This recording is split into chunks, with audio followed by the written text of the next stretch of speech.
மக்களே, இன்னைக்கு Sunday. So பார்த்தீங்கன்னா, வீட்லயும் என் ஒய்ஃப்க்கு உடம்பு முடியலையா, சரி அதனால பார்த்தீங்கன்னா, அப்பா வந்து வரும்போதே பார்த்தீங்கன்னா, சேலம் மரார்ல பிரியாணி வாங்கிட்டு வந்துட்டாங்க. அதுவும் பக்கெட் பிரியாணி தான் வாங்கிட்டு வந்தாங்க மக்களே. ஆ பார்த்தீங்கன்னா, ஒரு 6லேருந்து 7 பேர் சாப்பிட்ற மாரியான ஒரு குவான்டிட்டி. அதாவது அப்படி சொல்றாங்க. பட் குவான்டிட்டி பார்த்தீங்கன்னா, சேலம் மரார வந்து குவான்டிட்டியில அடிச்சுக்க ஆளே கிடையாது. அந்த மாரியான ஒரு குவான்டிட்டி குடுத்துருந்தாங்க மக்களே. நம்ம வீட்ல இருக்கிறதே ஒரு 5 பேர் தான். பட் பார்த்தீங்கன்னா, ஒரு 8லேருந்து 9 பேர் சாப்பிடுற லெவலுக்கு குவான்டிட்டி குடுத்துருந்தாங்க. சூப்பரா இருந்தது. அப்படியே அந்த ரைஸ்லாம் பார்த்தீங்கன்னா, செம அப்படியே ஒட்டாம செம சூப்பரா இருந்தது பாருங்களேன்.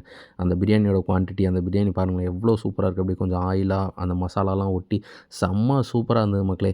அப்படியே நாங்க அந்த வட்டால பார்த்தீங்கன்னா, ஃபுல்லா பிரியாணிய ஃபில் பண்ணிட்டு தட்டில கொஞ்சம் ரைத்தா, அப்புறம் பிரியாணி, அதுக்கு பார்த்தீங்கன்னா, காம்ப்ளிமெண்ட்டரியா சிக்கன் 65யும் குடுத்துருந்தாங்க. எடுத்து சாப்பிட்டிங்கன்னா, பிளாஸ்ட்டு மக்களே! செம்ம டேஸ்ட்டா இருந்தது. உண்மையிலே சொல்றேன், இந்த மாரியான ஒரு டேஸ்ட்டு தென்காசியில வேற எந்த எந்த கடையிலயுமே இந்த மாரியான ஒரு பிரியாணி டேஸ்ட்டு வரவே இல்ல. செம்ம சூப்பரான பிரியாணி மக்களே! ஸோ இதனுடைய ரேட்டு பார்த்தீங்கன்னா, ரூ. 950 சொல்றாங்க. அதாவது ₹950 சொல்றாங்க மக்களே. காம்ப்ளிமென்டரியா பிரெட் அல்லாவும் குடுத்துறாங்க. ரைத்தா, அப்புறம் வந்து சிக்கன் 65 இதெல்லாம் குடுக்குறாங்க மக்களே. இந்த சாப்பாட சாப்பிட்டு முடிச்சுட்டு இந்த பிரெட் அல்வாவ சாப்பிட்டீங்கன்னா, செம்ம சூப்பரா இருந்தது.